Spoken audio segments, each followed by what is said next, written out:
തെക്കൻ കർണാടകയ്ക്കും സമീപ പ്രദേശങ്ങൾക്ക് മുകളിലായി 5.8 കിലോമീറ്റർ ഉയരത്തിൽ ചക്രവാത ചുഴി സ്ഥിതി ചെയ്യുന്നു.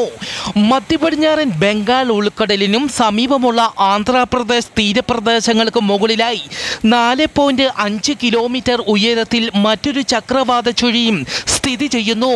കേരളത്തിൽ അതിശക്തമായ മഴ തുടരും.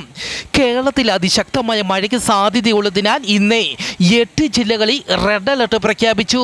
പത്തനംതിട്ട, കോട്ടയം, ഇടുക്കി, എറണാകുളം, കോഴിക്കോട്, വയനാട്, കണ്ണൂർ, കാസർഗോഡ് ജില്ലകളിലാണ് റെഡ് അലർട്ട് പ്രഖ്യാപിച്ചത്. ഇന്ന് ആലപ്പുഴ, തൃശൂർ, പാലക്കാട്, മലപ്പുറം ജില്ലകളിൽ ഓറഞ്ച് അലർട്ടും പ്രഖ്യാപിച്ചു. ദുരന്ത സാധ്യത മേഖലയിലുള്ളവർ ഒരു എമർജൻസി കിറ്റ് അടിയന്തരമായി തയ്യാറാക്കി വയ്ക്കുക. മലയോര മേഖലകളിലേക്കുള്ള രാത്രി സഞ്ചാരം പൂർണ്ണമായും ഒഴിവാക്കണമെന്നും അറിയിച്ചു.